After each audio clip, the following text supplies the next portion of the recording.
hoy tenemos la presentación de un estupendo libro, el libro 100 años de espías y drogas, la historia de los agentes antinarcóticos de Estados Unidos en México, de mi colega y amigo Carlos Pérez Ricard. Bienvenido, Carlos, a Aguascalientes, y bienvenido al Museo Regional de Historia. Agradeciendo a la doctora Laura Tuesta, la directora del Programa de Política de Drogas. Laura, muchas gracias por hacer esta presentación posible, así como a la maestra Marcela Pomar, que es la coordinadora ejecutiva del programa, y por supuesto a Joandar, que está aquí también acompañándonos y haciéndose cargo de las redes sociales y la comunicación. Muchas gracias. Muchísimas gracias.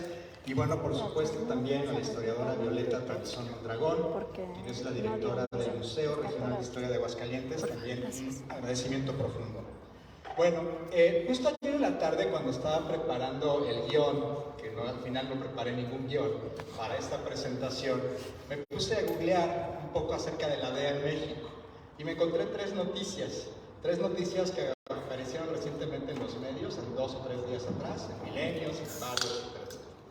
Y bueno, la primera noticia que tenía que ver con la DEA en México era a propósito de una señora que se ha hecho bastante viral en las redes sociales, en TikTok, que han apodado tristemente Lady DEA, pero que es una señora que se ostenta como una integrante de esta agencia de narcóticos de Estados Unidos.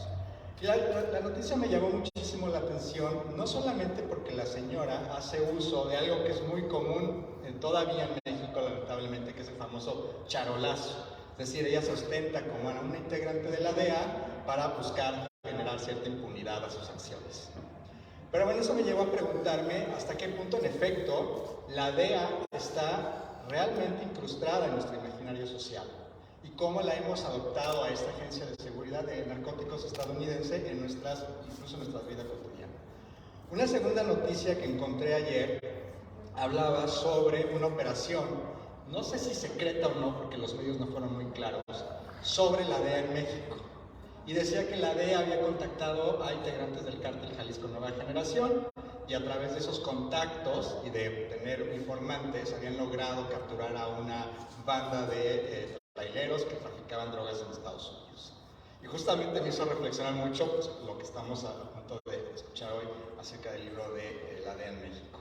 Cómo, en efecto, esta agencia antinarcóticos se ha logrado introducir en nuestros sistemas de impartición, procuración de justicia y de seguridad. Y la última nota que vi fue una entrevista al canciller Marcelo Ebrard, que hablaba a propósito del caso Cienfuegos, y donde hablaba incluso de los problemas que México pudo haber tenido, o tuvo en ese momento, sobre todo en términos de su soberanía. Entonces nosotros podemos ver esos niveles en los que la DEA está presente, está omnipresente en nuestra vida social, política, judicial. Bueno, pues hoy vamos a hablar justamente sobre eso. Vamos a hablar sobre la DEA, vamos a hablar sobre este estupendo libro de Carlos Pérez Ricard. Y digo estupendo porque para mí es estupendo por 2 razones. La primera es que justamente, y creo que por eso están aquí, es una historia de espías. Es una historia de prisiones, de drogas, de persecuciones, de asesinatos. Es una historia que también hay muchas anécdotas e historias por dentro. En ese sentido es un libro delicioso. Y es un libro estupendo porque es un libro también con un fondo académico, pero que al mismo tiempo trata de ser un libro de difusión. Entonces tiene el rigor científico que un libro de este calibre debe de tener, pero al mismo tiempo uno lo puede leer de una manera bastante amena. Sobre todo la segunda parte, las 2 partes, pero la segunda parte cuando lo compren, y ahí está ya el stand, tiene unas entrevistas y unas historias deliciosas. Y bueno, y en este libro Carlos se pregunta justamente 2 cosas. La primera es, ¿por qué? ¿Cómo han operado? La primera es, ¿cómo han operado los agentes de la DEA en México? Y la segunda, ¿por qué? Aunque el autor los pone en orden inverso. Primero responde por qué y luego el cómo. Y a lo largo de estas 300 páginas, poco más, el autor nos va a explicar por qué opera la DEA en México y cómo lo ha hecho. Un trabajo de muchos años, trabajo de casi 10 años, de revisión de archivos, de entrevistas a agentes y exagentes de la DEA, y un trabajo en el que el autor ha estado mucho tiempo no solamente inmerso en la reflexión, sino también en el diálogo con otros y otras colegas. Entonces, la presentación de hoy está estructurada de la siguiente manera.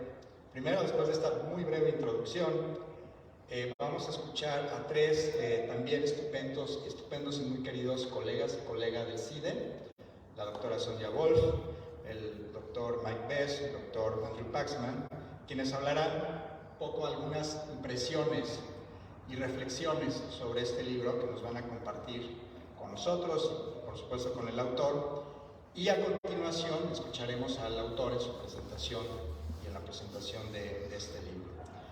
Entonces, sin más, nuevamente agradecerles a ustedes su presencia, a Carlos y a mis colegas en el panel por su tiempo y generosidad para compartir, leer el libro y compartir sus impresiones y reflexiones. Y entonces iniciaremos con la ronda de comentarios.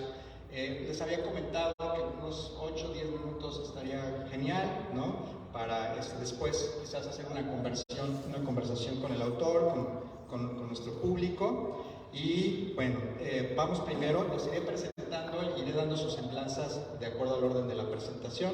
Entonces iniciamos con la profesora Sonja Wolf.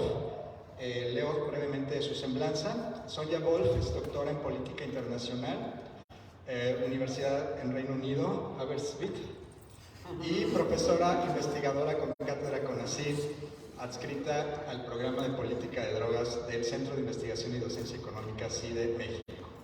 Anteriormente se desempeñó como investigadora en el Instituto Tecnológico Autónomo de México, la Universidad Nacional Autónoma de México y el Instituto para la Seguridad, la Democracia INCIDE, con sede en la Ciudad de México.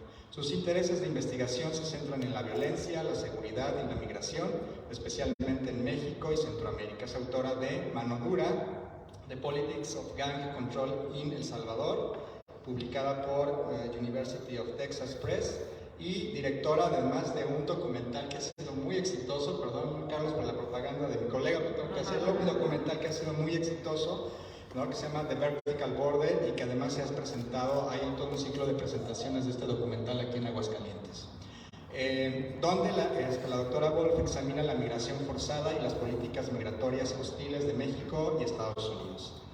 Sin más, muchas gracias, Sonja. Muchas gracias, Edgar. Bueno, como dijo Edgar, el libro realmente ofrece muchos detalles, muchas anécdotas, entonces no podemos, digamos, en nuestros comentarios, creo que abordar el libro de toda su riqueza, ¿no? Pero vamos a pues encontrarnos o concentrarnos en algunos puntos que nos parecieron importantes, y a mí en lo personal el libro me dejó muchas preguntas, ¿no? Entonces te quiero compartir algunas para ver un poco cómo tú piensas no solamente documentar esa historia de los agentes de la DEA, sino también cómo México puede responder ante esta situación, ¿no? Que estás documentando en el libro. Y quizás también para mencionar, yo estoy haciendo investigaciones sobre pandillas, y de hecho me parece que hay muchas paralelas, ¿no? En términos de lo que hace Estados Unidos respecto a las drogas, pero también respecto a las pandillas, ¿no? Entonces, para explicar un poco cuál es mi acercamiento también al material que estás presentando, ¿no? Entonces, quiero enfocarme en 4 puntos brevemente. Uno que tiene que ver con esta idea de la soberanía nacional, ¿no? Que es algo que se escucha mucho en México, ¿no? Sobre todo, bueno, por parte de las instancias oficiales que quieren realmente desmarcarse un poco de la intervención de Estados Unidos en lo que se percibe como asuntos internos de México, ¿no? Tenemos por un lado esta narrativa, pero como documenta Carlos, pues los agentes antinarcóticos de Estados Unidos han operado en este país durante muchas décadas, ¿no? Incluso, pues dice Carlos que se trata de una colonización por imitación, ¿no? Entonces, si nos preguntamos a lo mejor cómo se ha dado pues esa presencia de la DEA, si fue algo impuesto por Estados Unidos o algo que México también tolera o acepta de alguna manera, pues esto creo que es una frase muy contundente, ¿no? Para entender este proceso. Pero al mismo tiempo, al final del libro dice Carlos que la DEA es pues responsable de la violencia en México, ¿no? Entonces quizás para entender un poco más pues cómo podemos entender el papel de los agentes de la DEA en la violencia, también en violaciones a los derechos humanos que menciona Carlos. Entonces, realmente, ¿hasta qué punto podemos decir que la DEA es responsable, ¿no? Si México también pues, acepta estas actividades de los agentes de la DEA, y cuando también hay que reconocer que las instituciones de seguridad y de justicia en México tienen pues, muchas deficiencias, ¿no? Entonces el apoyo de la DEA de alguna manera podría ser incluso bienvenido por México, ¿no? Y una pregunta relacionada en este sentido, pues si vemos que el aparato de seguridad y de justicia es disfuncional de alguna manera en México, pues ¿qué sigue entonces para el país, ¿no? ¿Cómo podemos abordar esta deficiencia, ¿no? Entonces hay que reconocer que el libro es pues un trabajo historiográfico, ¿no? Pero pensando un poco en las políticas públicas, ¿no? ¿Cómo podemos entonces responder ante digamos, las deficiencias que presentan las instituciones en México, ¿no? El segundo punto que quiero mencionar es la reforma policial, ¿no? Aunque en el libro lo que está diciendo es digamos, las operaciones de los agentes de la DEA, pero se me hace que no pudimos dejar al lado el funcionamiento de las policías en México, ¿no? Y en este contexto también hay que hablar de la militarización en este país, ¿no?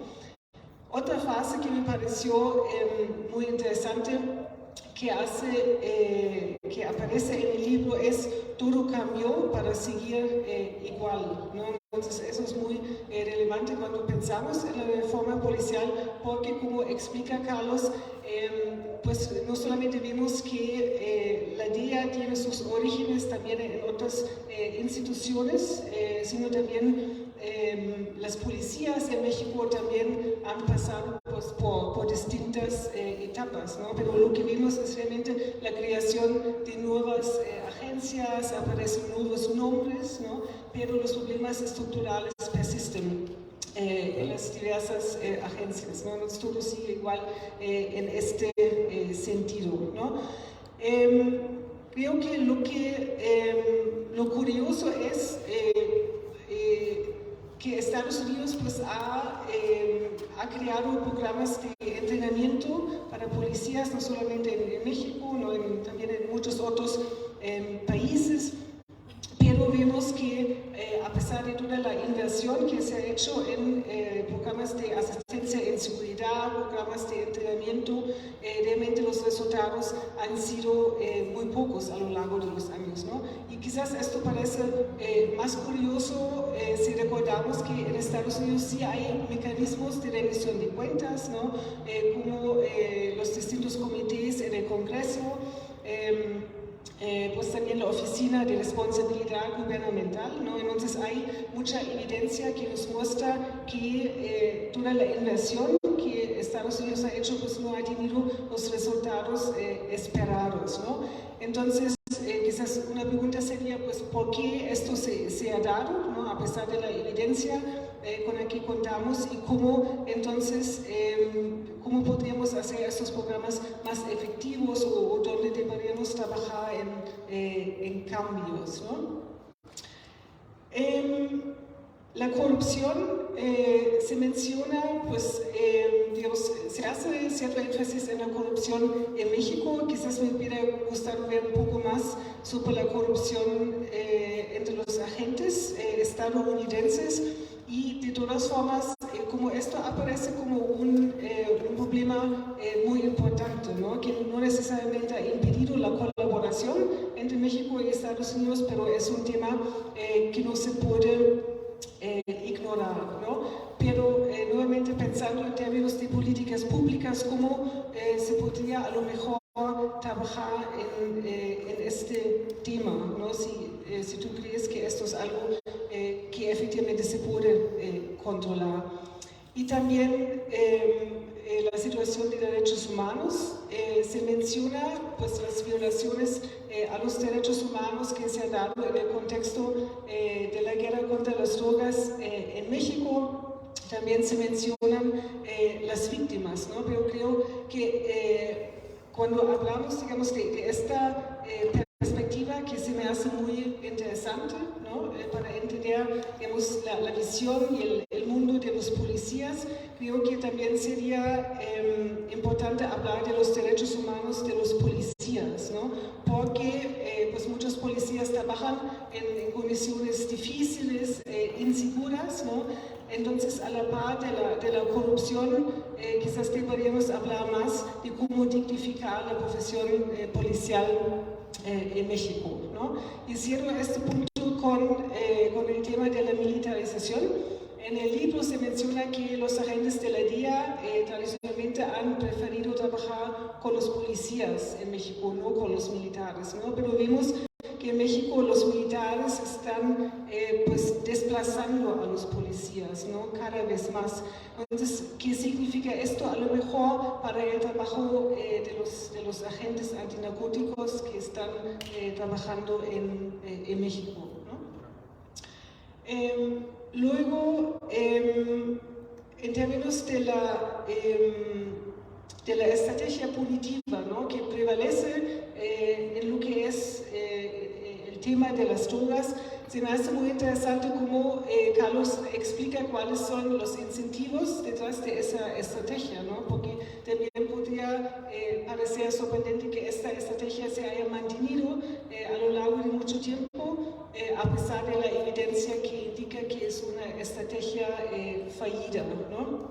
Entonces, para entender cómo los policías han exagerado o distorsionado el problema de las drogas para luego ofrecer la solución que tiene Estados Unidos, ¿no?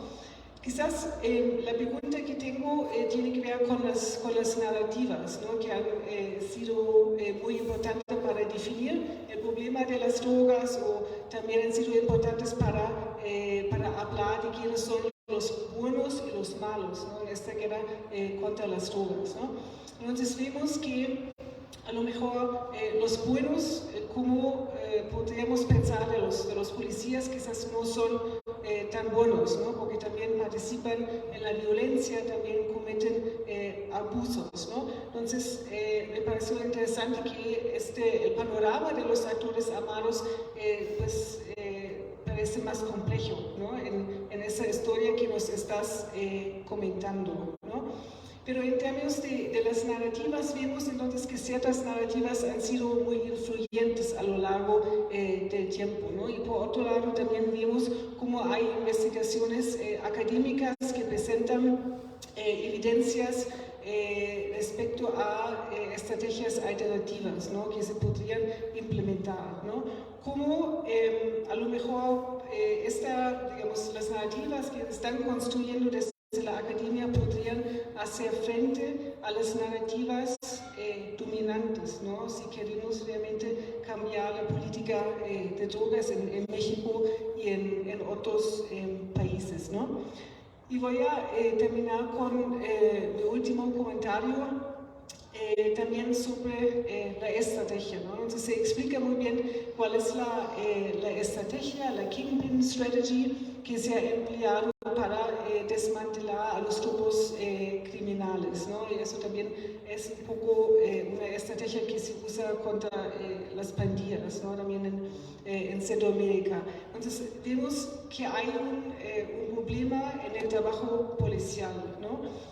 Quizás podríamos hablar un poco más de lo social, ¿no? Porque vemos que las redes criminales son pues más amplias y participan personas muy distintas, ¿no? Entonces, quizás pensamos en personas que están ahí buscando pues ganancias económicas, ¿no? Pero también sabemos que en grupos criminales, también en las pandillas que también trabajan en algunos casos con los grupos criminales, que también están ahí personas pues marginalizadas, ¿no? Que no necesariamente buscan ganancias, ¿no? Sino sí, identidad, pertenencia, estatus, ¿no? Entonces, se me hace que el contexto social en el que los grupos criminales y las pandillas se desenvuelven también hay que considerarlo cuando hablamos de estrategias, ¿no?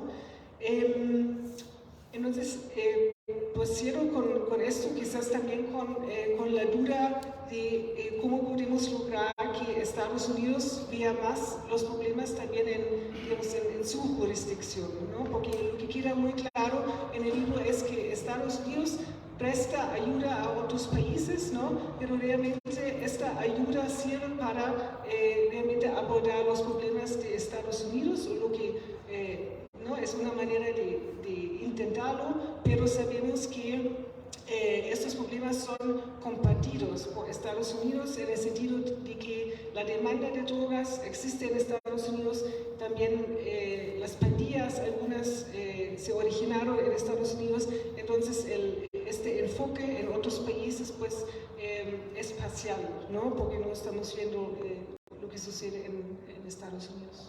Pero felicidades por el libro, muy detallado, muy interesante. Muchas gracias, Sonia, por tu estupenda comentario sobre el libro. Gracias por la generosidad de compartirlo con nosotros aquí en este espacio. Les propongo que muchas de las preguntas... Yo recuerdo una frase que está en el libro de Carlos que dice: hacer historia para entender el presente, ¿no? Conocer el pasado para también entender el presente. Muchas de las preguntas que hace la doctora Wolf son justamente sobre el presente, ¿no? Sobre temas que, si bien se anclan en la historia y los podemos explicar en algún momento en el pasado, pues hoy todavía perviven, subsisten, son ese hueso duro de roer, ¿no? En que de pronto la razón se deja los dientes, a veces ni siquiera lo puedes explicar. Corrupción, uso de las Fuerzas Armadas, en fin, tantas cosas que hablar. Pero les propongo que iniciemos un diálogo sobre algunas de estas preguntas que gustes retomar al final de las sesiones, y entonces, pues sin más, paso al siguiente comentario de mi colega y amigo profesor Mike Bess, que voy a leer su semblanza. Es doctor en Historia Fronteriza por la Universidad de Texas, El Paso, y maestro en Historia de la Universidad de Georgia Southern. Es profesor investigador titular de la División de Historia en el CIDE y codirector de MX Digital, una iniciativa de la preservación y digitalización de las estadísticas históricas de México. Es especialista en la historia ambiental de México y la frontera norte. Su libro sobre el impacto socioeconómico de la construcción de caminos carreteros, Roots of Compromise, Building Roads and Shaping the Nation in México, 1917-1952, también un trabajo histórico, se publicó con la imprenta de Universidad de Nebraska en Estados Unidos en 2017. Profesor Mike, muchas gracias por estar aquí. Muchas gracias por la oportunidad. Para comenzar, cuando mi hija de 4 años vio la portada, ella llamó a la imagen el hombre robot, y me hizo reflexionar sobre cómo los agentes que vemos en ese texto son como puntos de una maquinaria burocrática y política que extiende desde Estados Unidos y va adentro de México. Y lo que me encanta de este libro es que abre la caja negra de qué es la DEA. Hemos visto la DEA en series de televisión, en otros libros sobre el narco, pero con este libro pone un foco de luz sobre las estructuras burocráticas y políticas de esta institución, porque un tipo de agencia como la DEA necesita mito y misterio para funcionar.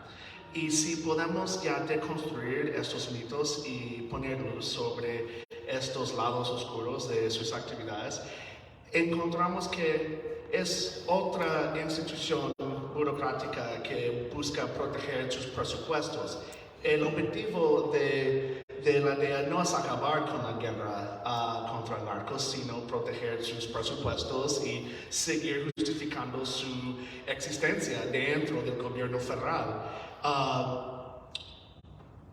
Carlos nos enseña claramente cómo esto funciona, gracias a iniciar a principios del siglo XX, porque vemos como los primeros, como casi cowboys, se convirtieron en agentes anti-droga en la frontera, y como esta historia de como hombres casi vaqueros informaron la creación y la evolución de las primeras instituciones anti-droga en Estados Unidos, y como estos grupos fueron profesionalizados a lo largo del siglo XX, y que la DEA es parte de una gran reorganización de los esfuerzos anti-droga en Estados Unidos, gracias al presidente Richard Nixon y su intento de ponerse fuerte contra el crimen, y decidió como poner todas las diferentes agencias y otras partes de otras agencias, y como un pozole de antidrogas formó la DEA. Y parte del reto de la DEA a sus inicios era justificar frente al gobierno federal porque el FBI no debe hacer este trabajo, porque la DEA debe especializarse en hacer este tipo de proyectos fuera del país. Los 4 agentes que vemos también nos enseñan muy bien cómo esta evolución ocurrió. Y otras, me gusta cómo estás tratando con la institución, porque, como ya mencioné, decimos la DEA, pero ¿qué es la DEA? Es una colección de personas con motivos buenos y malos, diferentes intereses, y que son fallibles. Entonces, entender no solamente las actividades de la DEA, sino las acciones de las personas que forman parte de la DEA en Estados Unidos y México, nos ayuda mucho en entender cómo ha funcionado esta entidad a lo largo de ambos países. Algo que me llamó mucho la atención es el caso de Enrique Camarena, que fue muy famosa en la serie de Narcos y en otros casos. Pero lo que me llamó también es el título del capítulo, La muerte que cambió todo.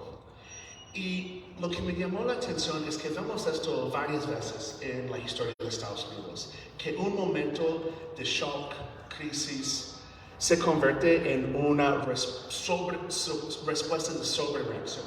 Gulf of Tonkin, luego la guerra en Vietnam. 9/11, luego las guerras en Afganistán y Irak. Kiki Camarena fue el momento en 9/11 en muchas partes para la DEA que le dio su chispa de animarse, de ponerse en acción.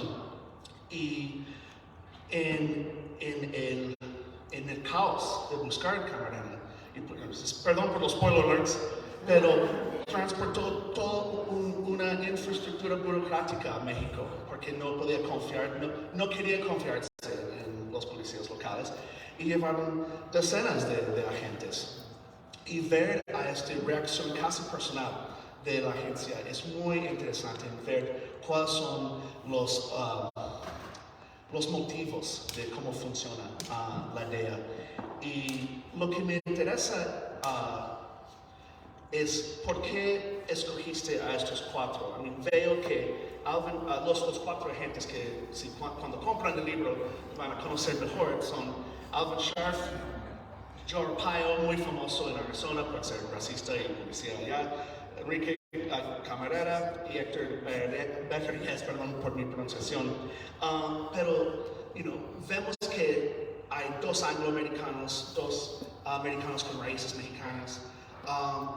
Y sí, vemos una evolución desde algo muy informal con Scharf, que era contrabandista antes de ser agente antidroga, y luego más y más hacia una institucionalización de las mentalidades antidroga personificadas por esas personas como Héctor al final del libro. Pero me gustaría saber si fue un trabajo difícil escoger estos 4 como si había como 8 y ya al final de cuentas tú viste que no voy a usar estos 4, o son muy emblemáticos de corrientes dentro de la agencia.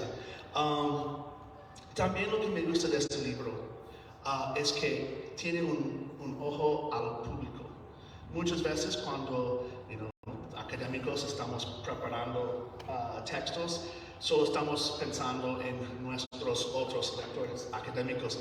Este libro es muy fácil de leer, es muy fluido, la narrativa es muy viva en la página y fue un placer leerlo mientras estaba aprendiendo más sobre la función como una entidad burocrática dentro de Estados Unidos y su impacto en México. Gracias. Muchas gracias, Mike, por tu comentario. Bueno, yo voy a rescatar dos comentarios del profe Mike.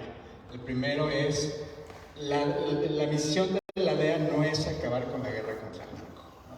Y la segunda es lo del pozole. A mí me encantó esa imagen, porque justamente lo que quiero decir con ese comentario es que el texto de Carlos es justamente un texto que se lee muy bien, con un lenguaje incluso a veces hasta muy coloquial, que te atrapa, te gusta, pero al mismo tiempo te hace hacer reflexiones profundas de lo que significa la guerra contra las drogas y la...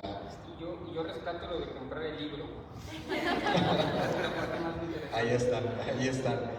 Entonces, bueno, muchas gracias, Mike. Vamos entonces al tercer comentario, el del profesor Andrew Paxman. Sí.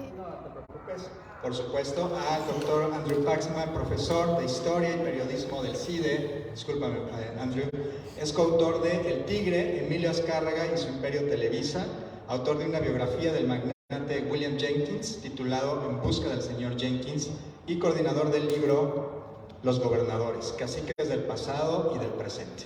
Su próximo proyecto de libro es la historia reciente de la prensa mexicana desde 1988 hasta nuestros días. Ahora sí, muchas gracias, profe. Muchas gracias, Edgar. Cuando Edgar me invitó a comentar este libro, me entusiasmé mucho. Primero porque había conocido a Carlos hace poco más de 5 años en Oxford, y me encanta decir eso. I met him at Oxford, old chap. Hace 2 o 3 años también vino a Aguascalientes para presentar en... ¿Ah, sí? ¿Yo te invité? Ah, bueno. Entonces, me compras una charla después. Entonces ya tuve un conocimiento de su trabajo y lo interesante que es, y también lo novedoso que es. Y tercero, en la introducción, voy a mencionar algo que ya mencionó Edgar. Lanza una serie de preguntas. ¿Desde cuándo operan agentes antinarcóticos de Estados Unidos en México? ¿Cuáles son los alcances y límites de sus operaciones? ¿Qué sabemos de su forma de operar y de relacionarse con las instituciones de seguridad en nuestro país? Y una serie de preguntas más. Las preguntas se agolpan. Para contestarlas, o para intentar contestarlas, escribí este libro, que habla más del pasado que del presente y que busca explorar cómo fue antes para inferir y comprender cómo es ahora. Entonces, este es el tipo de historia que a mí me encanta leer, porque los vínculos entre el pasado y el presente son lo más importante del libro, ¿no? Cómo podemos entender el presente con referencia o haciendo una mirada cuidadosa al pasado. Basta con citar unos ejemplos del tercer capítulo que trata de cómo eran las cosas en los años 20 y 30, antecedentes y paralelismos sobre, por ejemplo, agentes estadounidenses llevando a cabo operaciones policíacas en México a partir de 1914, o sea, hace más de 100 años estaban haciendo esto. El uso de aeroplanos para traficar drogas. 1925, o sea, recién inventado el avión y ya están usando los aviones para traficar mota o opio o lo que sea. La reventa de cocaína confiscada por altos oficiales de la policía ya en los años 30. Asesinatos diarios entre bandas de traficantes en Ciudad Juárez, de nuevo en los años 30. O sea, la historia no solo se repite, es como un récord roto, ¿no? Un cracked record. Ahora, en otra parte del libro leemos que las campañas de erradicación de amapola en el Triángulo Dorado han procedido casi sin interrupción desde 1938. Ahí está el récord roto, ¿no? El disco roto, cracked record. Me gusta mucho como Carlos lleva una sospecha casi innata, casi automática a los lugares comunes o los mitos, como lo llama, los mitos de la historia del narcotráfico. Por ejemplo, la idea de que Estados Unidos impulsó el cultivo de amapola en México durante la Segunda Guerra Mundial por medio de un trato secreto con el gobierno mexicano. Un alegato, de hecho, que yo he repetido, confieso, en conferencias en nuestro diplomado. Pero Carlos trató indagó y encontró que no hay evidencias concretas o documentales para sustentar ese mito. O la idea de que fueron migrantes mexicanos que primero llevaron la marihuana a Estados Unidos durante la Revolución. Mentira. Hasta George Washington cultivó la planta. George Washington, sí, George, el Pacheco. Eso no es cierto. Creo que lo cultivó para propósitos para el tejido, ¿no? Textil, sí. Bueno, pero quizá con otros motivos también que no han entrado en la historia. Estoy muy de acuerdo con Mike en el sentido de que el libro está escrito con una pluma muy amena. Logra entretejer el análisis con la narración en una manera que logran pocos académicos. Es más, es un libro que evita los juicios maniqueos, algo que ya mencionó Sonia. Los juicios maniqueos de los actores históricos, con la posible excepción del terrible agente convertido en alguacil Joe Arpaio de Arizona y también posiblemente Esteban Cantú, y quiero regresar a Cantú un rato. Es un libro con más matices que villanos, y eso a pesar de que hay mucha evidencia de actos reprensibles, de racismo, de bullying estadounidense y de teatralidad política. Este es uno de los grandes temas recurrentes del libro. Como tanto los norteamericanos como los mexicanos, los oficiales, los gobiernos, las instituciones, frecuentemente han hecho cosas para verse bien, ¿no? Teatro político. Ahora, volviendo al tema de Esteban Cantú, aquí tengo una ligera crítica, o por lo menos una observación. Según esta lectura, Esteban Cantú, que fue gobernador de Baja California a finales de la Revolución, no solo permitió la prostitución, el tráfico de drogas y también el consumo de drogas en Tijuana y Mexicali, principalmente para atraer a los norteamericanos, sino también lucró mucho personalmente de ese tráfico, esa economía de vicio. En el libro de Benjamin Smith, La droga, que por cierto anuncio vamos a presentar también en esta serie de presentaciones el martes 22 en Sinaloa, así se pronuncia, Sinaloa. Entonces Ben va a estar con nosotros en 10 días. Según Ben estudió este caso y encontró que Esteban Cantú sí generó mucho dinero con esta economía de vicio, pero con el fin de hacer obras públicas, de financiar obras públicas en Tijuana y en Mexicali. Y de hecho él no lucró en lo personal o muy poco. Prueba del cual es el hecho de que en años posteriores aceptó posiciones burocráticas en Baja California de medio nivel. O sea, ¿cuál persona enriquecida hace eso? Entonces, es una diferencia que tengo, pero es una ligera. Ahora, el libro está lleno de pequeñas sorpresas, cosas que a veces te dan rabia. El caso del presunto narco René Verdugo, secuestrado en México por agentes de la DEA en 1986 y no suelto, aún sin cargos, hasta 32 años después. O sea, me recuerda de los encarcelados en Guantánamo Bay, ¿no? Es un caso parecido de la falta de justicia norteamericana. O como en la India, y aquí tengo que citar, en la India, hablando de la historia o la prehistoria de las drogas, hay muchos datos muy interesantes en este libro. En el siglo XVI, en la India, en momentos de guerra, escribió otro viajero francés en el norte de India, los guerreros Rajput consumían dobles raciones de opio para tomar valor y daban alguna dosis a caballos y camellos antes de la batalla. Camellos pachecos en batalla. O ocasiones en que las autoridades mexicanas, y aquí más seriamente, ocasiones en que autoridades mexicanas invitaron a agentes estadounidenses a hacer mancuerna en operaciones en México. O sea, esta no es nada más una historia de imposición norteamericana. Hay muchos matices en este libro. Y quiero terminar con otro párrafo que viene casi del final del libro, que trata del caso de Osiel Cárdenas, uno de los capos del llamado cartel del Golfo. En otro ensayo, un ensayo muy interesante, al cual se ha escrito que los carteles no existen, ¿no? El cartel de Guadalajara no existía. Quizá podrías tocar este tema en la sesión de preguntas y respuestas. Entonces, lo que hacen es, Estados Unidos logra pues, detener a Osiel Cárdenas, lo lleva a Estados Unidos y entra en una especie de pues, intercambio o trato con Cárdenas para reducir su sentencia a su condena, a solo 25 años, a cambio por información y también el pago de, creo que son $50 millones, algo así, no encuentro el dato en este momento.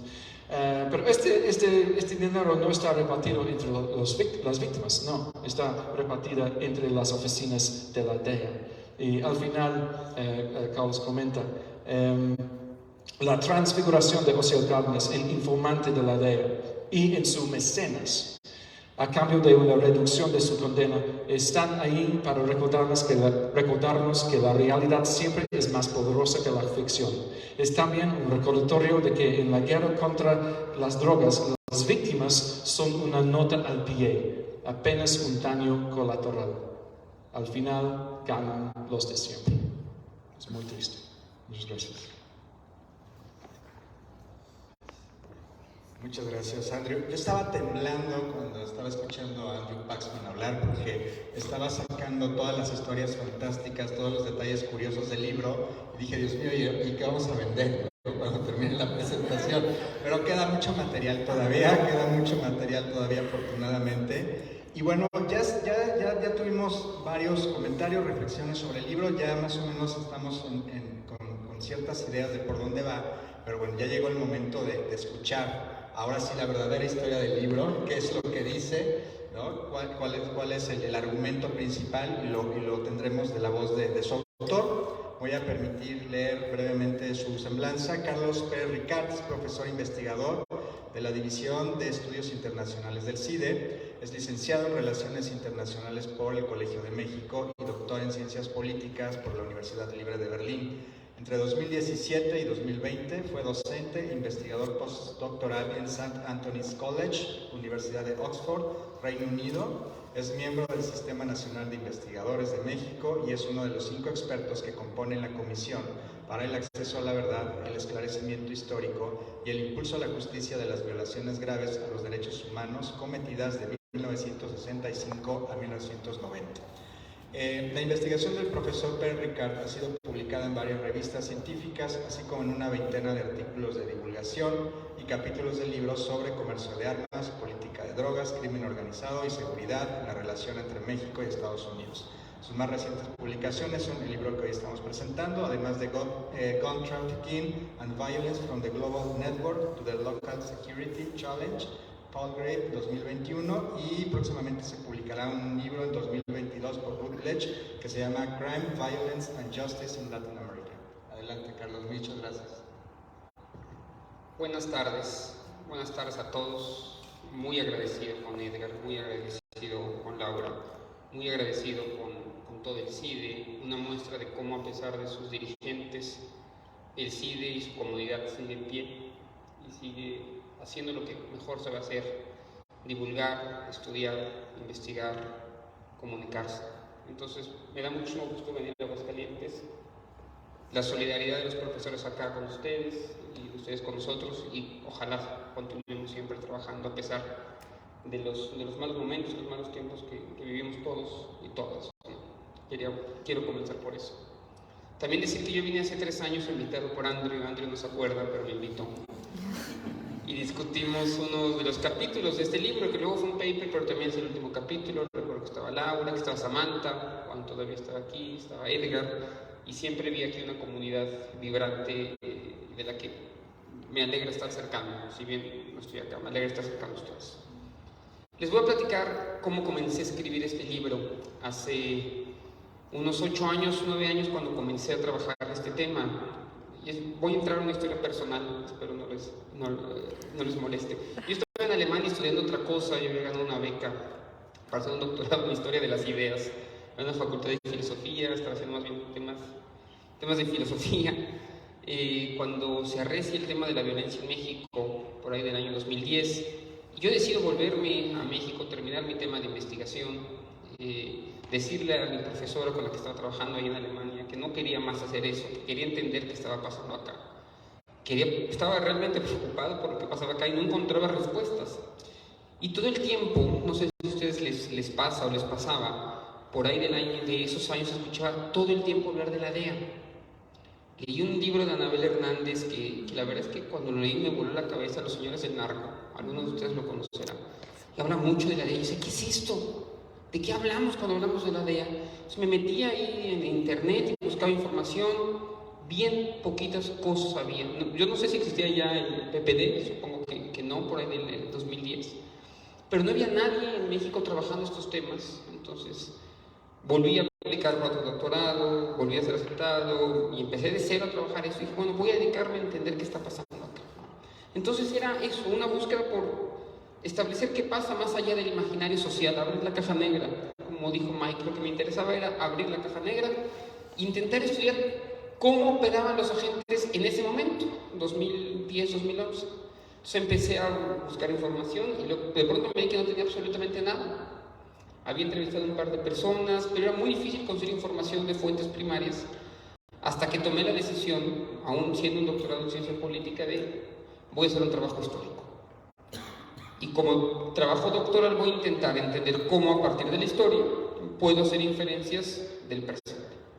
Y así pasé varios meses en Washington, pasé varios meses haciendo investigación en otros archivos en Estados Unidos, volví bastante a México a entrevistar gente que había trabajado con agentes de la DEA y creo que tengo ya una idea de cómo funciona hoy a partir del trabajo histórico, ¿no? Entonces esa conexión de la historia con el presente es quizás lo que más me llama a mí también de la investigación social. No soy historiador, no pretendo ser historiador, pero me gusta el trabajo histórico como una forma de entender el presente, ¿no? Ya nos lo decía Paul Pearson en Politics in Future, ¿no? ¿Cómo se llama? La idea de Patty Penn, dice lo importante que es el pasado para el presente, no solamente para documentar, sino para entender mecanismos causales, ¿no? Entonces eso era importante, abrir la caja negra. 2 temas que creo que se tocan en este libro son los 2 ejes transversales. Uno, el interés por entender la historia de la política de drogas, la historia. La verdad es que hace 5 o 6 años teníamos muy poca idea de qué pasaba o qué había pasado antes de 1985. Conocíamos el ingreso de la cocaína a nuestro país a partir de los cárteles colombianos al Pacífico, pero ¿qué había sido antes? Teníamos la idea de Operación Intercepción en 1969, Benjamin Smith no había escrito su libro, y solamente conocíamos por el trabajo del profesor Astorga en Drogas Sin Fronteras un poco de eso. Entonces sí había y hay todavía un gran desconocimiento de los orígenes de este problema. No nació ayer, no nació en el 2006 la guerra contra las drogas. La primera vez que se utiliza el concepto guerra contra las drogas en un periódico mexicano es en 1918, me parece, y en Estados Unidos en 1914. Y ya el concepto guerra contra las drogas y estaba presente. Miguel Alemán mandaba a los toxicómanos, así llamados antes, a los adictos, a las Islas Marías para que se regeneraran entre comillas. y mandaba también a los traficantes. Falta hacer una historia de Ismael, qué pasaba con esa gente y qué pasó con esa gente, cómo se violentaron sus derechos. Entonces es un esfuerzo por ir más allá de lo que sabíamos en 1985, sino realmente 100 años de espías y drogas, ¿no? Entonces este libro me permitió hacer una historia sin hacerla directamente sobre la historia de la política de drogas, enfocada evidentemente en los agentes, pero uno sí puede ver continuidades y rupturas de 1910 o 14 para la fecha, ¿no? Entonces, por eso creo que es importante el aspecto histórico.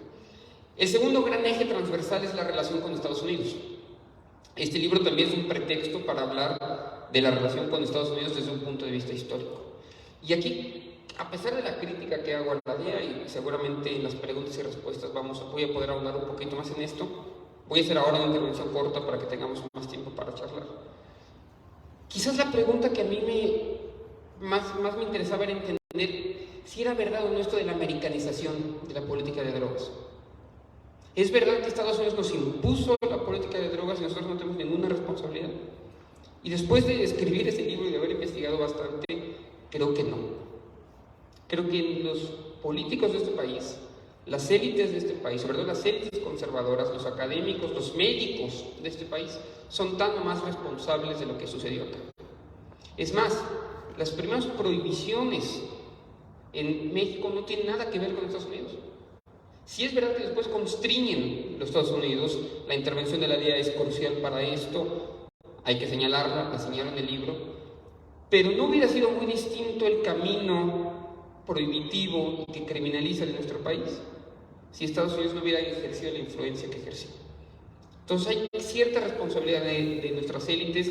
No hubiera, es más, en el libro además señalo bibliografía que es muy puntual en reconocer como muchas de las historias que vinculan la marihuana con la locura y con el crimen, eso lo estudia Campos Costero, un gran investigador allá en Cincinnati. Estas historias que vinculan el crimen, la locura al consumo de marihuana, nacen en México, van a los Estados Unidos en los años 10, en los años 20, y luego regresan ya en inglés a México. Pero en realidad México es exportador de estas nociones y luego regresan a nuestro país. Muchos de los códigos penales más severos en Estados Unidos se copian del mexicano y está toda la evidencia. Entonces las políticas prohibitivas no van de un lado a otro, son más híbridas de lo que queremos, y la explicación es menos obvia de la que siempre señalamos. La guerra contra las drogas también es un producto mexicano. Dicho eso, o no solamente es un producto mexicano, es un producto mucho más simple. Dicho eso, me parece que este libro también es un intento por desmontar la idea del Estados Unidos monolítico. Del Estados Unidos que es, lo hablamos siempre como Estados Unidos dijo, o el gobierno de Estados Unidos dijo. Estados Unidos o la política exterior de Estados Unidos hacia México son la política de los gobernadores del sur, del Departamento de Estado, de la Casa Blanca, del Pentágono, de 16 agencias distintas de la patrulla fronteriza, y cada uno de estos con intereses bien particulares, burocráticos, con culturas organizacionales muy impresionantes, y de todas, me parece que la DEA es la más interesante porque es justamente de todo este flujo, de todo este combinado núcleos burocráticos, donde podemos poner el lente y decir, bueno, aquí está el brazo operativo de la guerra contra las drogas. Ya todos sabemos, en parte por el gran trabajo que han hecho aquí en Aguascalientes, en el PPD, las consecuencias de la guerra contra las drogas. Creo que este es un público muy especializado, no debo entrar más en detalle. Ya sabemos lo que hace la guerra contra las drogas, pero ¿cuáles son los actores que la fomentan? ¿Cuáles son los mecanismos que la fomentan? Y hoy creo, como hace 50 años, la DEA es como una suerte de cáncer ahí, ¿no? Que incluso dentro del gobierno de Estados Unidos es el principal motivo para que no se avance en una reforma de política de drogas en ese país a nivel federal, y también la política externa. Entonces también es un intento por entender a uno de muchos actores. Pensaría que si esta agenda de investigación fuera más amplia, tendrían que analizarse pues la patrulla fronteriza seguramente, también ATF, seguramente la CIA, incluso el Departamento de Estado, pero es como solamente como poner el ente en un actor y ver todo lo que nos puede desplegar ese actor.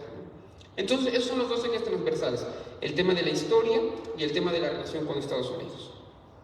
Dos puntos más antes de comenzar la sesión de preguntas y respuestas. La gran pregunta de si es la DEA responsable, ¿hasta qué punto es responsable? Yo les pido que lean el libro, no necesariamente que lo compren, sino que se los pidan aquí a sus compañeros para que lo puedan leer. Pero escribiendo este libro me sentaba todas las mañanas a escribir y pensaba hasta qué punto estos agentes de los que escribo son o no responsables de algo, o si son parte de una obra teatral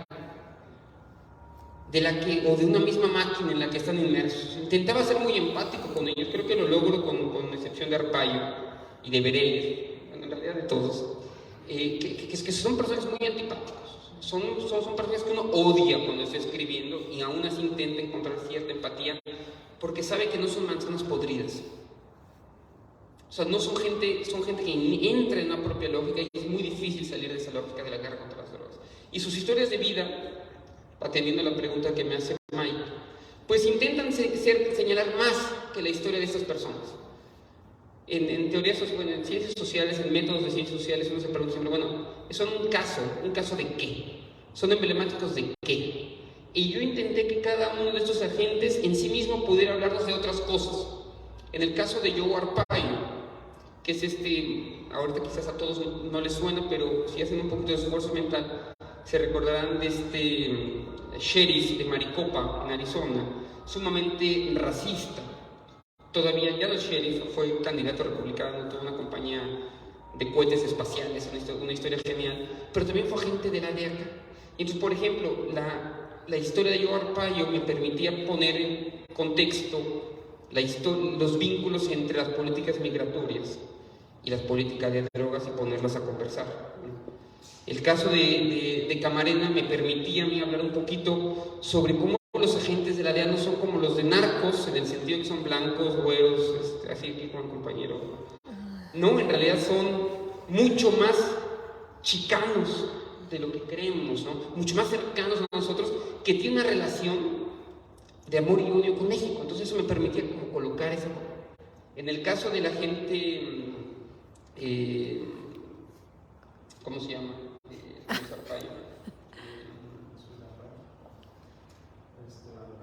Berreles, es el que construye toda la narrativa del caso Camarena, es el que construye Operación Leyenda, y toda su vida es una farsa, su propia vida es una farsa, está lleno de mentiras.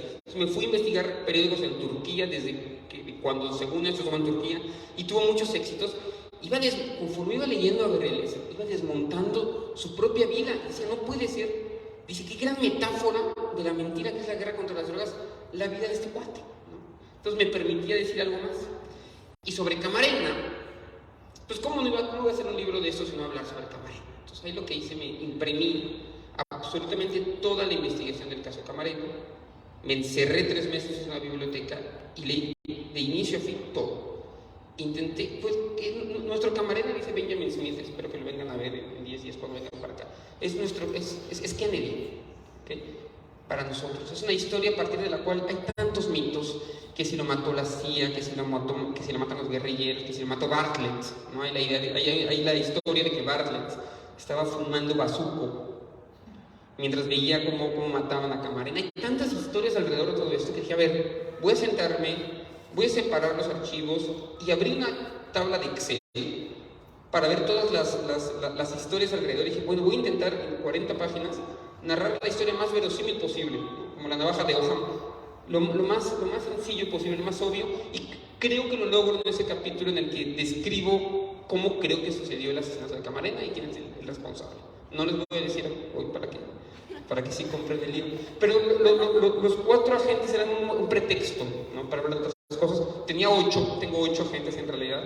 Al final los colegas de Random House no me dejaron publicar un libro de 500 páginas, sino sobre 300, y ya iré publicando las historias de esos otros 4 agentes. Pero es utilizar una historia de vida para decir algo más y permitirme a mí reflexionar, quizás de un modo poco científico, pero sí de un modo muy, muy libre sobre todo lo que he pensado sobre la importancia de la DEA en México y su relación fundamental en la violación de derechos humanos en nuestro país.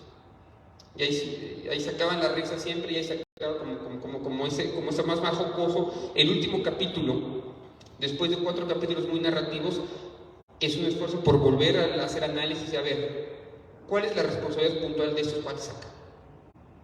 Les doy un ejemplo y prometo no tardarme mucho. Para entender cómo las dinámicas de violencia están perfectamente bien ancladas a la lógica y al funcionamiento de la DEA. Digamos, solamente por hacer un ejercicio hipotético, que la oficina de Caléxico de la DEA tiene una operación, quiere eliminar la operación de una red de drogas en Mazatlán de cocaína. Manda a sus agentes y de forma ilegal a Mazatlán. Digamos que ese cargamento de cocaína está a cargo de la organización de Sinaloa, y para desmontar ese cargamento de cocaína o esa red de envío de cocaína, empieza a entablar diálogo con el así llamado Cártel Jalisco Nueva Generación y sus informantes. Vuelve informantes, agentes del Cártel Jalisco Nueva Generación, para desmantelar la operación de tráfico de cocaína de Mazatlán. Eso hace. Eso es la historia A. La historia B es que la oficina de Nueva York, o de, digamos, Chicago, tiene una operación en Chilpancingo para eliminar el transporte de heroína a cargo, voy a poner una situación hipotética, del Cártel Jalisco Nueva Generación. Para evitarlo, manda a sus agentes de Chicago para que hablen con los de Sinaloa, para que les den información sobre cómo opera Cártel Jalisco Nueva Generación allá. 2 operaciones distintas, A y B. En una son amigos de uno y enemigos de otro, en la otra son amigos de otro y enemigos de uno. Eso replíquenlo por 20, por 30, por 100, al mismo tiempo sucediendo en México. La consecuencia natural es un polvorín de violencia. Esto me lo han planteado los propios agentes cuando me lo cuentan. Dice, nosotros hablamos con Cártel Jalisco Nueva Generación en Mazatlán, cuando se enteran que hablamos con ellos, terminas viendo 20, 25 cadáveres ahí. Lo mismo en Chilpancingo. Y Chicago y Caléxico no se hablan sobre sus respectivas operaciones. Cada quien persiguiendo sus propias métricas, cada quien persiguiendo sus objetivos burocráticos, cada quien persiguiendo lo que ellos consideran mejor, sin importarles un carajo que la consecuencia directa de eso sea un montón de cadáveres heridos en México. Es ahí cuando digo las métricas de la DEA son el fracaso de México. Porque las 2 oficinas consiguieron sus objetivos, probablemente lo consigan. Desmantelan una operación aquí, desmantelan otra operación allá, pero las consecuencias sobre la violencia de las 2 son enormes.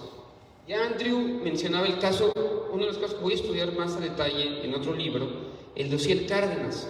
Un tipo que está sentenciado por asesinato, creo que son 75 o 76 personas en Estados Unidos. Por asesinato. Probado, más allá de lo que no está probado. El tipo consigue una reducción de su condena a cambio de que pague, ya no recuerdo tampoco la cifra, 70 millones. El dinero, dossier Cárdenas, es que de verdad esta historia es... La ficción no da para entender esto. Estaba enterrado en Tamaulipas. Y llega literalmente enterrado. Y llega a un acuerdo con el fiscal y con el juez para que sus matones en Tamaulipas destierren el dinero y lo crucen ilegalmente a Estados Unidos, y con ese dinero poder pagar la fianza que le va a permitir salir al tipo en 8 años de la cárcel. Es decir, el acuerdo es ilegal porque está avalado por el propio juez, que le permite que transfieran, que destierren el dinero y que lo devuelvan a Estados Unidos. Y lo vuelven informante y le bajan la condena, y el tipo acusado de asesinar tal cantidad de personas va a salir libre. Entonces, por eso es que no ocupo casi el concepto corrupción en el libro, porque el concepto corrupción, perdón, pero es un concepto que yo creo que no abraza todo el fenómeno que existe alrededor de la cooptación, reconfiguración del Estado. Eso no es corrupción. ¿Eso qué es? Llamémoslo de otra manera, pero eso no es corrupción, eso es... Y pone el foco en el mira en los Estados Unidos, porque ese dinero que destierran, insisto, no va a las víctimas, no va a mejorar el aparato de justicia, no va a políticas de harm reduction. Ese dinero fue única y exclusivamente a las policías locales y a la DEA para seguir pagando pensiones, para seguir pagando patrullas, para seguir sosteniendo un sistema completamente injusto. Bueno, este libro es una crítica a eso. ¿Es la DEA responsable o no? Pues yo no sé si es responsable de todo, obviamente, no, es un factor. Pero si no tomamos esto en cuenta, y cómo funciona la extradición allá, y los incentivos allá, que alimentan la violencia. Una última reflexión. Una vez le escuché a Ethan Needleman en una conferencia aquí.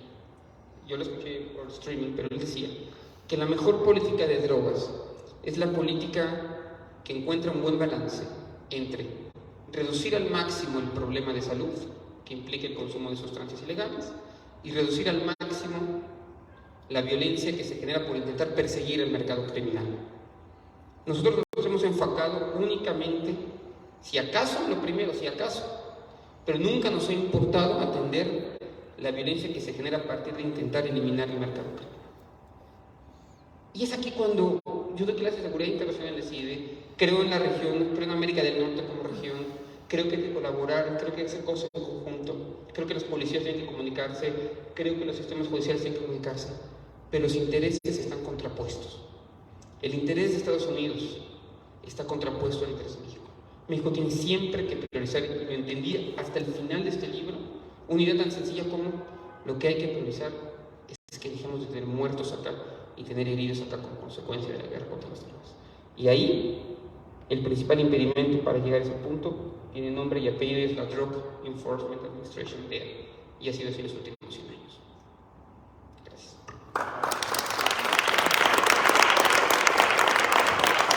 Gracias, Carlos, por la presentación. Bueno, vamos a iniciar una ronda de preguntas y respuestas, incluso entre el panel, si quieren hacer alguna puntualización, alguna pregunta, son por supuesto bienvenidas. ¿Alguien quiere? Yo en lo particular, antes de que piensen su pregunta, tengo una pregunta que es incluso hasta morbosa. O sea, de verdad me llena mucha de curiosidad saber cómo contactas a un agente de la DEA para entrevistarle. Pero ahora nos cuentas. ¿Y dónde? ¿Y cómo? Ya, digo, si me dejas, entonces, ¿dónde lo entrevistas? ¿Cómo te acercas a la entrevista? ¿Hay códigos de seguridad? En fin, claro, en la medida en que puedas responder. ¿Alguna más? Sí, Andrew. Y Daphne. Ok. Bueno, si puedes. ¿Sí? Si quieres así, está bien. Primero que nada, muchas felicidades por el libro, la verdad está muy interesante, creo que nos atraparon todos con sus comentarios aquí.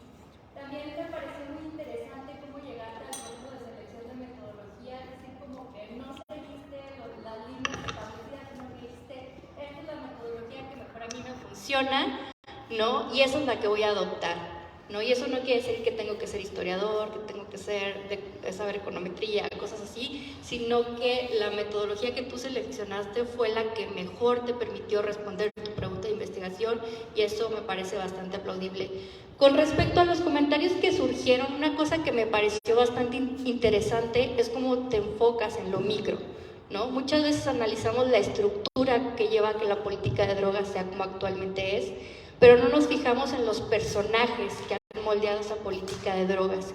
Y una cosa muy interesante que surge a partir de sus comentarios, evidentemente, porque no tengo el acercamiento todavía al libro, es cómo las identidades también llegan a moldear la política de drogas, sobre todo las identidades de las personas migrantes que se encuentran en Estados Unidos y que a lo mejor tienen una crisis de identidad, que sabemos, por ejemplo, desde Octavio Paz, que esto sucede, ¿no?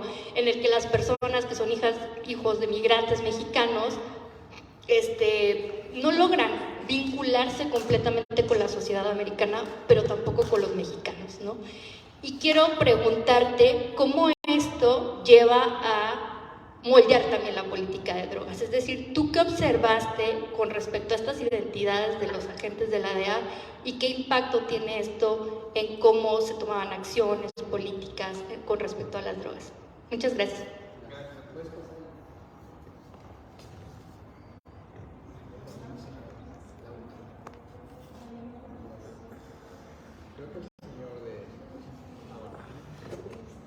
Hola, buenas tardes. Bueno, más que nada quería hacer una pregunta con referencia a lo que comentó sobre la desconexión que hay entre agencias de la DEA, como puso como ejemplo Chicago y Calexico. Quisiera saber si a profundidad esto tiene alguna función en los objetivos de cada agencia o si es solamente para proteger algunos datos o información sobre las misiones que tiene cada uno. Porque me llama mucho la atención que haciendo una agencia deberían tener conexiones y deberían estar conectados en las motivaciones y los objetivos que tienen. Eso me llama mucho la atención. Creo que eso podría mejorar un poco la manera en que ellos interactúan y la manera en la que ellos podrían generar mejores resultados. Gracias. Si quieres dejamos esas tres preguntas y ahora después vamos a Andrew y acá tiene Jonas. Una de las grandes lecciones de este libro, o de los grandes aprendizajes, fue entender el caos de la política de Estados Unidos con relación a las drogas. Siempre pensé, equivocadamente, que había un plan, que tenían una idea de cómo seguir. En realidad es un caos brutal, un caos burocrático enorme, de malos entendidos. Ir a los archivos y revisar los archivos es entrar en una lógica de guerrilla burocrática entre los propios agentes. Cada presidente de la República ha pretendido una... Se parece mucho a México, ¿no? Pero uno tenía como una noción de que era mucho más claro, ¿no? Y que la DEA, por tanto, funcionaba de una manera más coherente. Toda la información que recabe en esta investigación me apunta a ser una organización perfectamente descentralizada, con intereses propios según los estados, según las oficinas, y sobre todo con incentivos propios. Entonces, voy a trivializarlo un poquito, pero si tu oficina en New Orleans logra desactivar 3 redes de tráfico de drogas, entonces tu oficina es la que va a conseguir y va a tener más recursos el año que viene. Por cierto, se me preguntaba antes por Andrew de las nociones de cárteles y las nociones de grupos. Bueno, la DEA es la gran inventora del concepto cártel. No existía hasta que la DEA lo inventó en 1982. Es la gran inventora de los grandes números. Es la gran inventora de las grandes métricas de confiscaciones. Todas las exageraciones que vamos a ver en cantidad de dinero, en apodar a los narcotraficantes. Eso es parte de la Oficina de Relaciones Públicas de las agencias, de la propia DEA. O sea, es la gran creadora del mito, incluso del propio narcotráfico, tal como lo observamos hoy. Es una gran creadora de mitos. Es muy conveniente eso cada vez que iban entonces al Congreso a pedir más recursos y más dinero, y entonces nace el cártel de Cali, nace el cártel de Medellín, nace el cártel de Guadalajara. El cártel de Guadalajara nunca existió. Es un invento, además, yo no sé, ya no me acuerdo cómo se dice la palabra, como pozos. O sea, que nunca, mientras supuestamente existió el cártel de Guadalajara, que es 1980, 1985, 86, nunca se utilizó ese concepto ni en la prensa mexicana ni en la gringa. El concepto se lo regala el James Quickenham, que era el agente de Guadalajara, a una autora que es esta que escribió este libro Desesperados, que es el libro más conocido, digamos, sobre la muerte de Camarero, en donde comienza a utilizar la palabra cártel hasta que hoy lo vemos todos los días en la televisión. Y lo apropia el Estado mexicano. Un juez en 1992 lo asume, una periodista en La Jornada lo asume, pero es la gran creadora de la farsa esta. Podemos ponerle nombre y apellido y fecha en que se crea esto. Entonces eso en cuanto al darme cuenta de lo descentralizado que está y la falta de información y coordinación, sin darse cuenta que su falta de coordinación genera muertos. Yo siempre, perdón que me estoy alargando un poquito de eso, pero siempre utilizaba el concepto de unintended consequence para describir la guerra contra las drogas. Unintended en el sentido de que no se quiere, ¿no? de que no se pretende. Y un estudiante con mucha razón me dijo, bueno, Carlos, pero ¿cómo va a ser unintended si lo haces una y otra vez mal, a grado de obsesión? Cuando te equivocas todo el tiempo y todo el tiempo estás equivocado, o sea, estás mal, eso ya no es unintended. si bien no es racional y completamente pensado, el cometer el error tantas veces deja esa gente. Entonces, creo incluso que hay que buscar cómo desde el derecho internacional, cómo se piensan estos delitos graves que se cometen, ya no desde lo unintended, sino desde otra manera de pensar, ¿no? Eso es una cosa que me llevo yo a la de esta ley. ¿Cómo contacta uno de los agentes? Hay una red social, se llama LinkedIn. Entonces, esta gente tiende a jubilarse muy pronto y tiende a querer hablar mucho. Sobre todo es gente que llega a estar muy decepcionada de su trabajo al final de su vida, con justa razón. Y suelen odiar los agentes de tierra a los burócratas. Hay como una pelea brutal contra los burócratas en Washington o en Arlington, perdón, en el estado que está junto a Washington, donde tienen sus oficinas centrales. Virginia, está en Virginia, ahí está los headquarters de la DEA. Ahí cruzado Washington. Odian lo que pasa ahí. Entonces quieren hablar en contra de ellos, están urgidos de hablar. Y cuando alguien se acerca con honestidad, sabe que no va a publicar los nombres, siempre me ayudó mucho a la conversación con ellos. Sin embargo, no entrevisté a ninguno de estos agentes, tampoco a verles, sino que me ayudaron a dar contexto. LinkedIn te ofrece una magnífica forma de entrada a hablar con quien uno quiera hablar y les sugiero utilizarlo. Y por último, el tema de la relación con México que tienen ellos. Es un amor-odio, sí hay una explicación cultural, una nunca entendida relación con México. Camarena, por ejemplo, Camarena nace en México, nace en Mexicali, cruza la frontera muy joven a los Estados Unidos, tiene 2 hermanos adictos a la heroína. Y entonces la suya también va a ser una cosa personal, una cosa que solamente se puede entender desde lo cultural. Berreles también es alguien que va a entender, o sea, lo tiene muy anclado. Yo creo que es una relación no resuelta con México. Evidentemente no tengo ninguna evidencia científica para decir lo que estoy diciendo, pero creo que tiene que ver algo más cultural. Un último punto. Creo que cuando uno se acerca a escribir un trabajo, no necesariamente científico, pero de divulgación, y es una recomendación que yo hago acá, tiene que hacerse la pregunta de qué historia quiero contar. ¿Qué quiero decir? ¿Qué argumento o sea, qué es lo que quiero decir acá? Y yo todo el libro, cuando iba escribiendo capítulo por capítulo, yo sabía que quizás no es, pues metodológicamente no es intachable, pero es ¿qué historia quiero contar acá? Quiero exponer la relación entre migración y política de drogas, entonces voy a intentar narrar esta historia. Es más bien una manera narrativa, ¿no? Yo creo que está mucho más en la suerte de trabajo que, por ejemplo, hace Andrew, en sus biografías. ¿Qué historia quiero contar acá?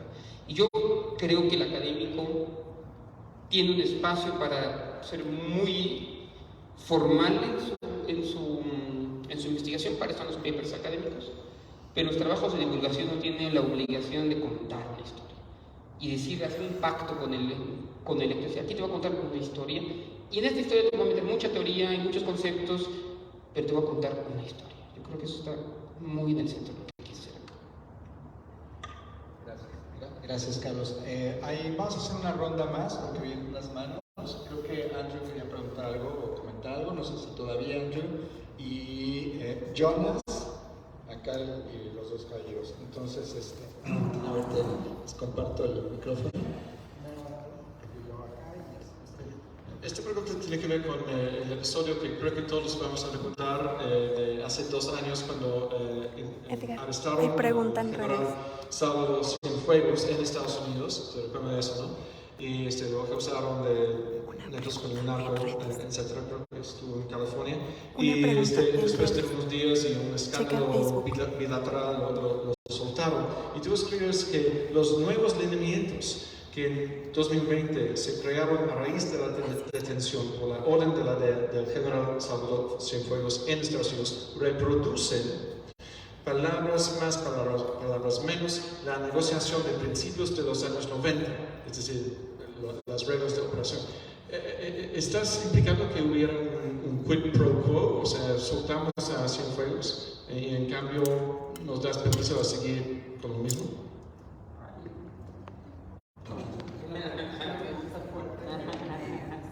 Es una pregunta fuerte. Tenemos 2 preguntas acá, caballero, y luego acá también. Y entonces hacemos ya las respuestas Yo creo que ya también vamos cerrando, que ya nos están comiendo los mosquitos de aquel lado. Sí, buenas noches. La pregunta sería si la DEA de alguna manera está impulsando el consumo de drogas en vez de reprimirlo, o sea, como una forma de estar creando divisiones dentro de los países, en este caso latinoamericanos. ¿Sería así esta situación? Es la pregunta. Ahora, ¿la respondemos? Una pregunta de las redes, Carlos, aprovechando. Pregunta, ¿hay relación de las investigaciones periodísticas de los años 80 de Manuel Buendía sobre la CIA, las drogas, la DEA y su muerte violenta? Es muy difícil conocer su libro de la CIA en México. Pero está la pregunta. Y una más. En esta última ronda, aquí el caballero. Adelante. Gracias, buenas noches. Yo tengo la duda, partiendo desde el concepto de guerra contra las drogas, guerra contra el narcotráfico. Desde que utilizamos esos conceptos entenderíamos como que el objetivo es acabar con algo, acabar con el negocio, acabar con el producto, acabar con los consumidores.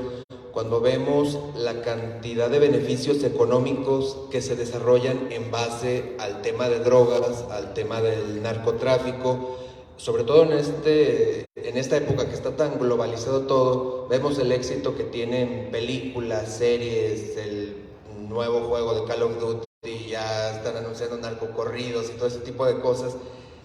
¿A quién realmente le interesa que acabe este negocio, no? Entonces, en base a esa problemática y a partir de la investigación histórica que realizaste, ¿cuál consideras tú que deben de ser los ideales para las políticas públicas de aquí al 2050, 2080? Porque sabemos que en la administración pública los tiempos son muy cortos y 6 años no te alcanzan para resolver una problemática tan compleja como esta. Esa sería mi duda. ¿Cuáles serían las aspiraciones al 2050, 2080 en este tema? Gracias. Gracias. Me apuro para... ¿Abuso de quién? Mi pregunta es sobre la dimensión como transnacional de, por ejemplo, yo sé que has estudiado la estrategia de Kingpin, ¿no? Que ahí hay como una relación horizontal con otro tipo de guerras, como la guerra contra el terrorismo, ¿no? Que se ha utilizado también allá, o otra relación horizontal que me imagino que los agentes de la DEA han pasado por diferentes países, ¿no? Eso no es solo una historia de la guerra contra las drogas, de la DEA entre México y Estados Unidos, sino también hay la experiencia de Colombia, la experiencia de Bolivia, donde la DEA ha tenido un rol importante en su momento. Voy a hablar rápido para que no nos coman los mosquitos y no abusar de su muy amable tiempo. Yo soy bien agradecido que el viernes hayan venido a escuchar esta presentación. De verdad, de corazón, muchas gracias.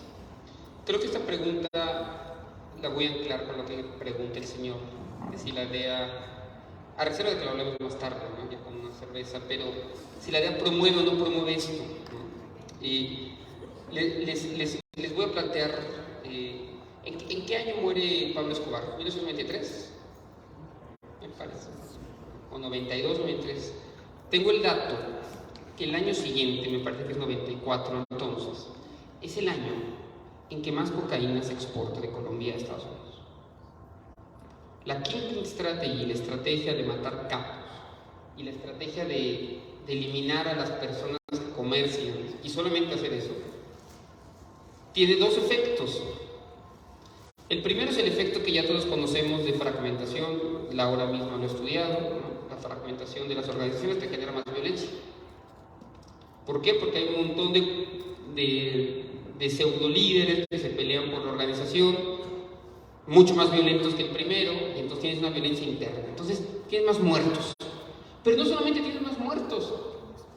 Al generar más personas que están comerciando, lo que vas a generar también es mayor demanda y por tanto una reducción del precio en el lugar de destino. O sea, no solamente no terminas con la violencia que genera ya al perseguir la actividad criminal, sino que además incrementas el mercado. Entonces, no tengo razones yo para suponer una teoría conspirativa de que la DEA fomente el mercado. No he encontrado nada a ese respecto, voy a ser muy sincero. Pero de esta manera, es que no hay forma en la que no lo ponga uno así. Si tu estrategia te genera más violencia y además te abre el mercado, entonces algo mal estás haciendo. Ya hablaremos tú y yo de lo que significa la Kingpin Strategy, ¿no? La pregunta del compañero, ¿cuál debería ser entonces la estrategia? Estamos en un punto muy importante en la historia de la política de drogas, en el que la crisis de opiáceos en Estados Unidos está matando 100,000 personas. 100,000 personas al año. 100,000 contra 8,000 hace 6 o 7 años. Una crisis que empieza por la industria farmacéutica, que luego tiene que ver con la heroína y luego con el opiáceo sintético. Estamos yo estaba estudiándolo acaso, como a 3 o 4 años, de que eso empieza una crisis en nuestro país. Una crisis de salud pública brutal en nuestro país, que ya está siendo la frontera, pero está a punto de convertirse en una crisis de salud pública. Tenemos un problema enorme de opiáceos sintéticos, de fentanilo, de gente que está tomando, que piensa que está tomando cocaína y en realidad está tomando cocaína con fentanilo. No es terminar con las drogas, es cómo asegurar que haya un consumo responsable y regulado de esas sustancias. Ese es el paradigma, el único paradigma posible, el único paradigma responsable de cualquier gobierno. Seguir con esta insensatez que solamente sirve para seguir pagando patrullas, para seguir pagando pensiones, para seguir nutriendo la lógica imposible de la guerra contra las drogas, ya no es una unintended consequence, y es una obsesión terrible, una equivocación que hay que terminar ya. Hay dos palabras, harm reduction, reducción de daños. ¿Cómo alcanza? ¿Cómo esa persona que va a consumir droga lo haga de manera responsable y regular? Como ustedes cuando se van a tomar hoy una copa de vino, acompañen ese vino o esas varias copas de vino, ya las vi, con agua para que la cruda de mañana no sea tan terrible. ¿Cómo aseguramos que esa persona en Iztapalapa que está consumiendo, pensando que está consumiendo cocaína o algo parecido, no esté metiéndose fentanilo y no se muera, si le olvide respirar? Yo creo que ese es donde debemos ir, ese es el paradigma. La última pregunta era sobre Manuel Buendía, y por eso la guardé hasta el final. Manuel Buendía fue un periodista que muere asesinado en 1984 en México y que había escrito mucho sobre la CIA en México. Y él había escrito sobre la posible asociación de la CIA con el comercio de cocaína en México. Y escribe una hipótesis según la cual Estados Unidos estaría, aparte con el trabajo de la CIA y de algunos narcotraficantes en México, cruzando cocaína a Estados Unidos para que con ese dinero pudieran comprarse armas en lo que se llama la guerra en Irán contra, allá en Nicaragua. Ahí está esa hipótesis de Manuel Buendía, y hay la hipótesis de que se le asesina precisamente porque presenta evidencia en torno a eso. Bueno, eso está analizado en el libro, no voy a decirles si es verdad o si es mentira. Les invito a leerlo, les invito a comprarlo y muchas gracias a Edgar por la invitación, obviamente a Mike, a Sonia, a Andrew, a todo el PPD, a Laura, a Marcela y a los que hicieron esto posible. Para mí es un honor poder compartir mi investigación, es el más grande honor que puede tener un autor que además está muy encerrado en su cubículo, y poder compartir con la gente lo que hace es el más grande honor que un académico puede tener, y agradezco mucho el espacio y la oportunidad de compartir con ustedes. Nada, al contrario, muchas gracias a ti, Carlos, al panel, a Sonia, Andrew, y por supuesto gracias a ustedes por su tiempo y atención. Voy a hacer nada más un anuncio parroquial, me parece. Marcela, ¿querías comentar algo? ¿Sí? Y con esto, bueno, pues cerramos. Hay todavía café, galletas, por supuesto agua, si quieren pasar. Muchas gracias por acompañarnos de todo corazón. El programa Política de Drogas agradece su presencia. Tenemos para ustedes refresquito, agua, café, galletas.